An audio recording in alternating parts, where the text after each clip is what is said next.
Antenna tuners or matchers once comprised a single variable capacitor and a tapped inductor, maybe two capacitors. But today things are much different. They do a lot more than just match the antenna. And even the famous MFJ-948 antenna tuner has evolved over the years. We take a look at the latest version.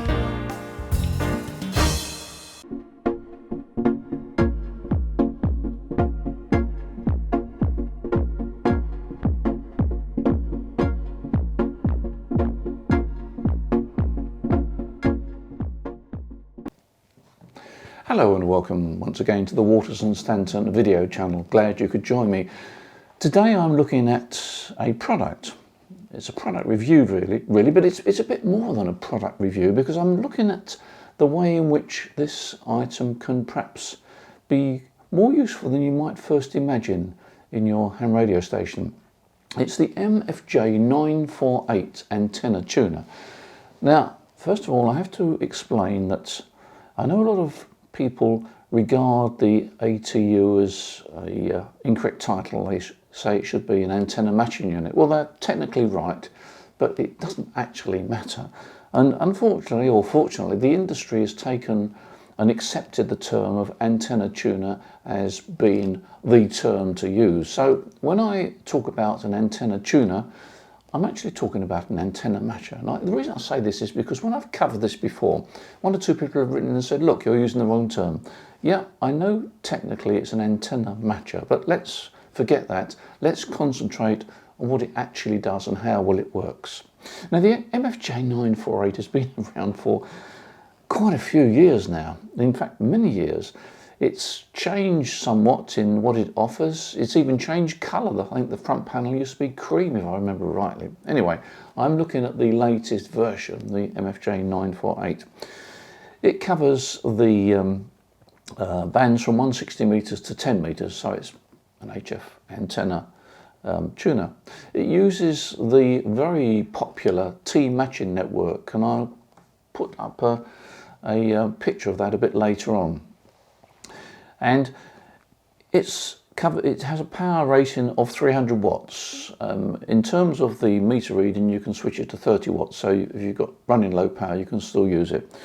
But it's quite a useful unit. Now, I haven't played around with one of these for several years now, but I decided to have a look at the latest one. And there are some hidden features and some uses that perhaps don't immediately jump out at you.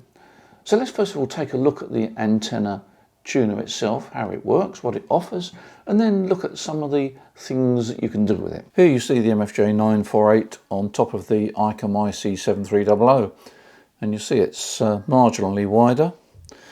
It's not quite as deep and it's not quite as high, but it's a significant size, and that in many respects is not a bad thing because the coil inside, the main tuning coil inside, is quite large. It's air spaced, and so it needs a little bit of space in a cabinet to fit in.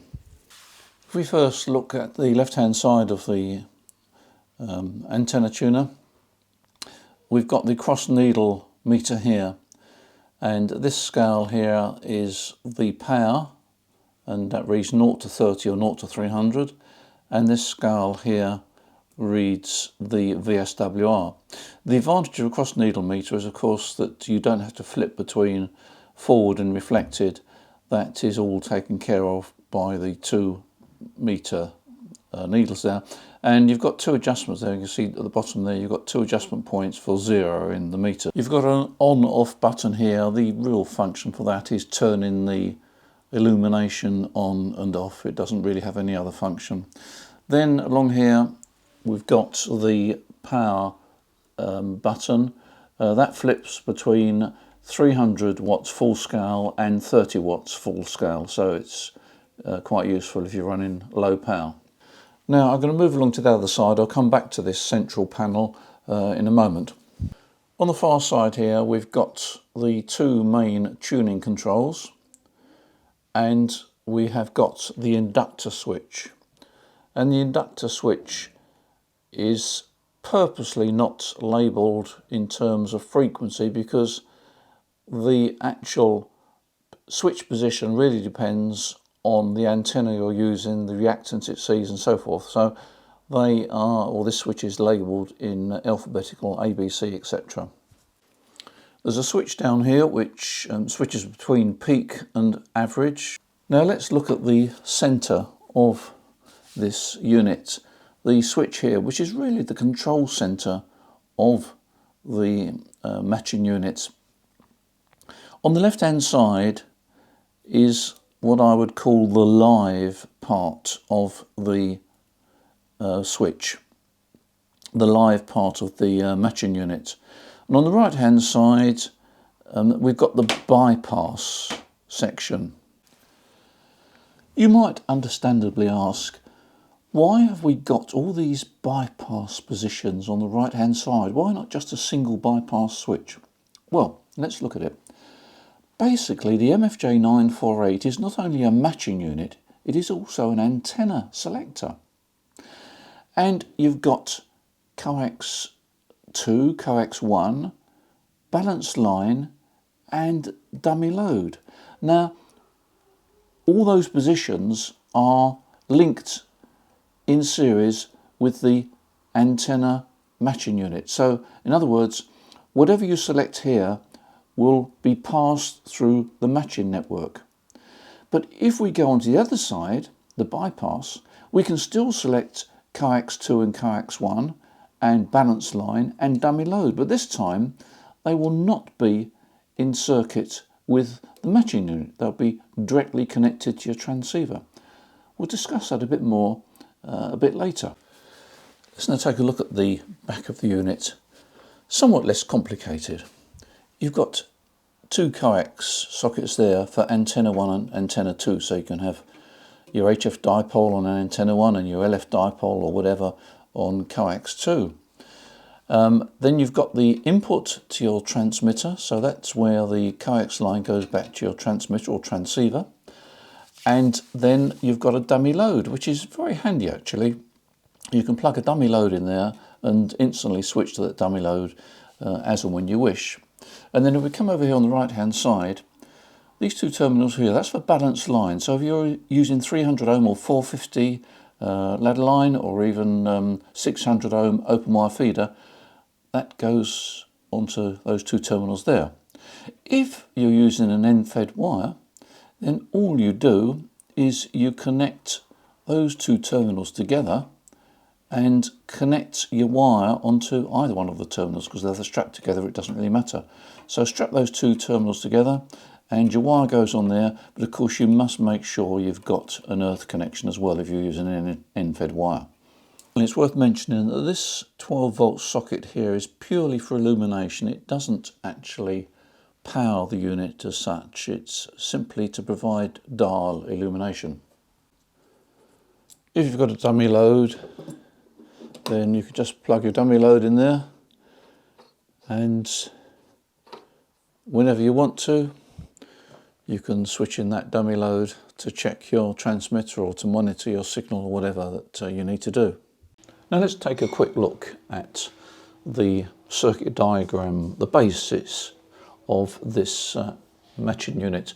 It's very simple really. It uses what is called a T-match network, and I've put it on the screen here. Basically you've got a coil in the centre which is tapped and therefore variable. You've got a capacitor on the right which goes to your antenna, and you've got a capacitor on the left which goes to your transmitter. So let's now take a look at how to actually adjust the MFJ-948. And in fact, the basic principle applies to whatever antenna matcher, antenna tuner that you've got. These two controls here, that top control there is labelled antenna, and that is the capacitor that feeds from the top of the coil to the antenna. The lower one is labelled transmitter. For that you can read transceiver, and that's the capacitor that goes from the top of the coil back to your transceiver.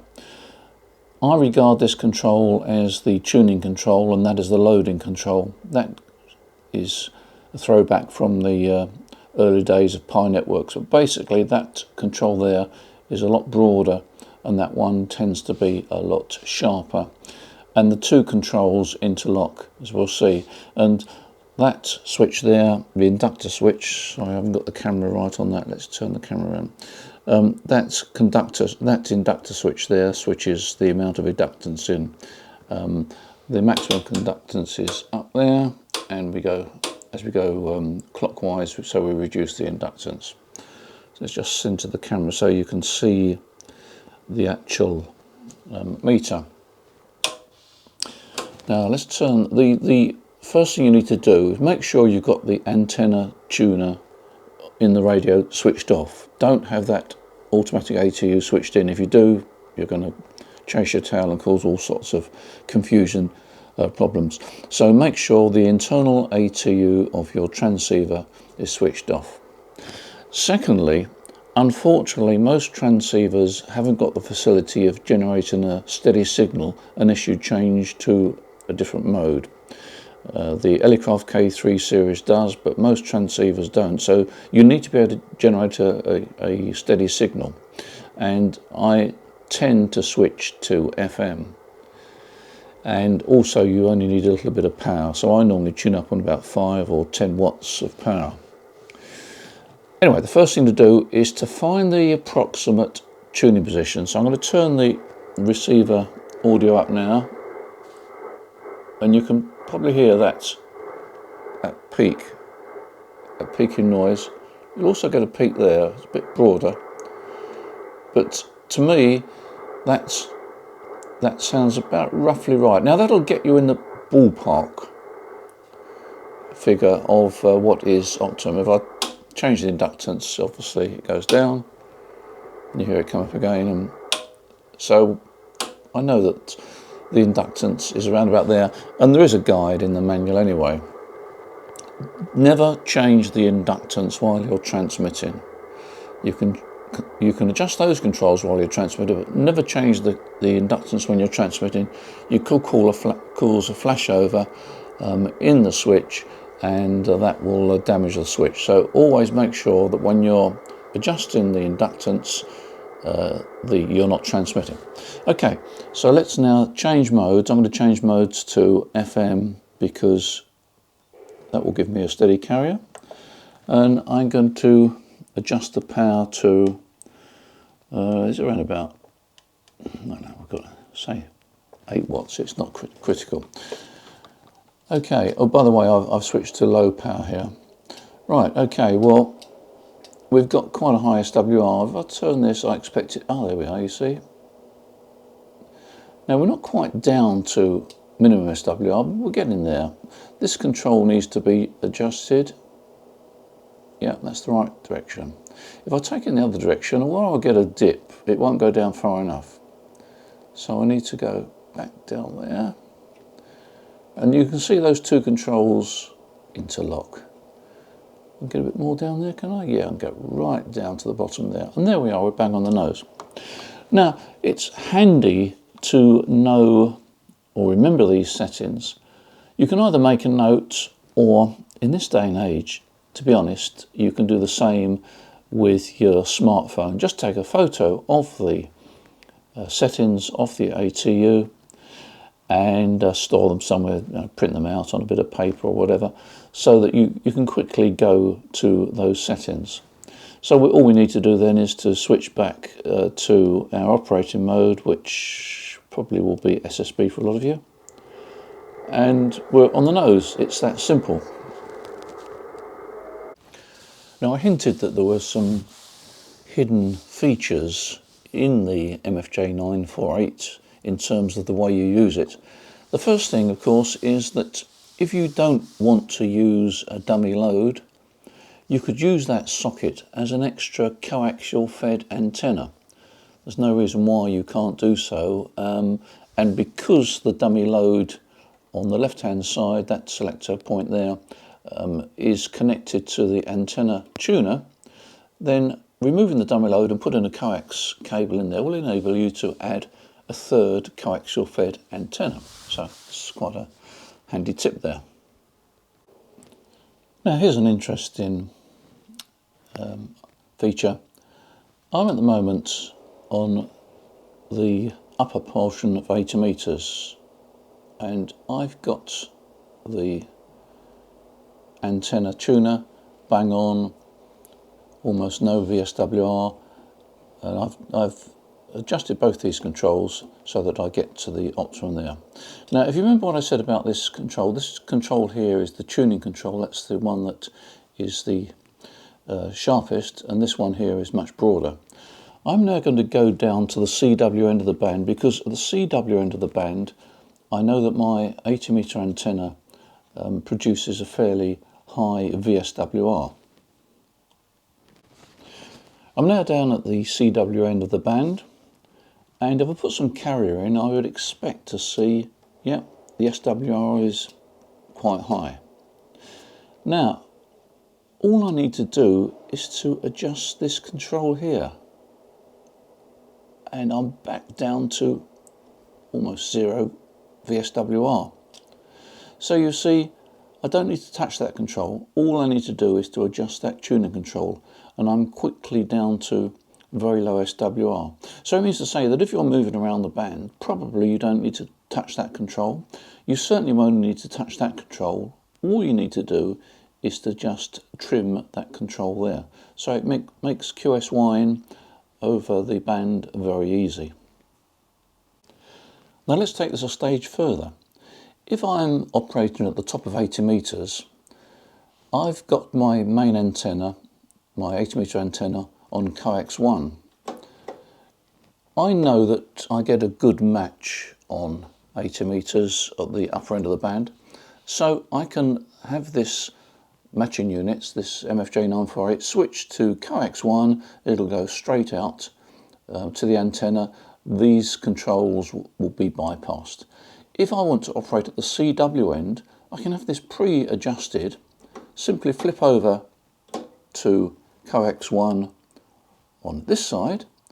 Now the antenna tuner is in circuit, and I'm still going to get a low VSWR as I did when I was directly operating on the higher part of the band.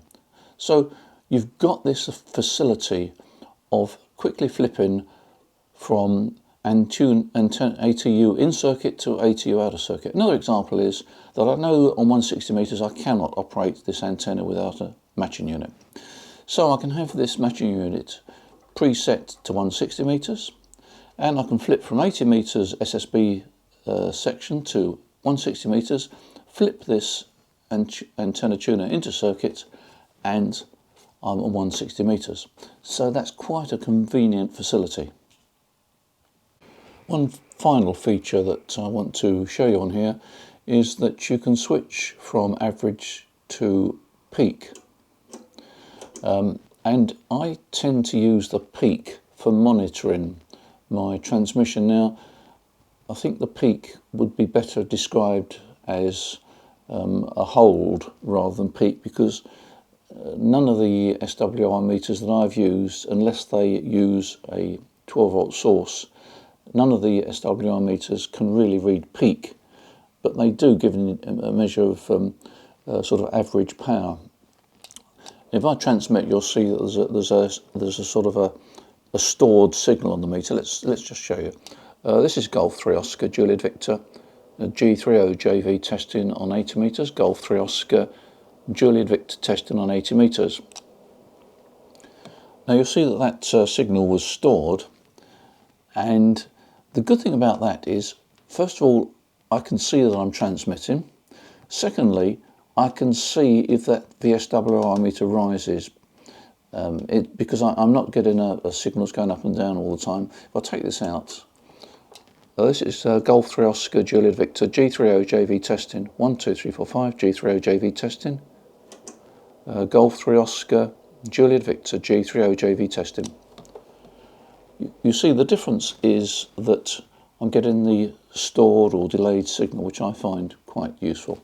It's a personal preference, but it's a feature there that you might want to play around with.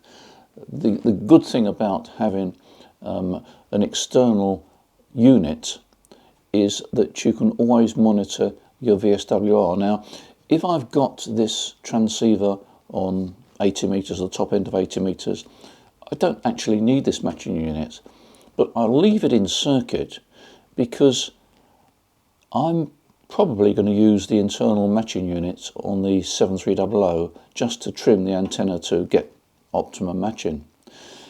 If the VSWR arises, it's not going to be terribly obvious on the transceiver, but it will be immediately obvious on this because this is after the internal matching unit of the transceiver. So it's another reason for considering having an external either matching unit or an external VSWR meter. Well, a review wouldn't be complete without taking the top off, would it? So here's the bird's eye view of the MFJ-948. We've got this airspace coil here. Got the two capacitors there, two tuning capacitors there. That's the balun for 4:1 balun for use with balance line. The meter there. The adjustments there primarily for the power and VSWR readings, and the antenna sockets there, of course, at the back. Switch looks quite good. It's a nice switch there. You probably can't see it that well, but there's quite a nice switch there. So altogether, quite a compact unit. It doesn't look complicated, but believe me, I did try building one a few years ago, and it's more complicated than you think, particularly all the switching. So let's go back to the studio now. And by the way, do remember that the antenna tuner, the antenna matcher, won't reduce the VSWR on the antenna. It only permits you to match into an antenna such that you need a tuner. So there we are, that's the MFJ-948, an in-depth look at the unit. And well, I must admit, it certainly offers some useful features. And if you haven't got an antenna tuner or antenna matcher, for those that are purists, if you haven't got one of these, then maybe you should take a look, because it's not only an antenna matching unit, it's a power meter, a VSWR meter with cross needles, which is quite handy, and it's an antenna selector switch, and it can also switch in a dummy load. So a number of features there. I hope that I've covered all the aspects of it. I'm sure you'll tell me if I haven't. But there we are. That's my experience of the MFJ-948. So thanks for watching this video. I hope it's been of interest, and I'm sure if you haven't actually ever purchased an antenna matching unit, then you'll find it quite interesting anyway. And of course there are other models available. In the meantime, enjoy your ham radio. Take care. As I recording this video, we actually got snow outside in February, which is not unusual. It's certainly the time to consider antenna units rather than antennas themselves outside. More to come on that in coming weeks. In the meantime, take care. Speak soon.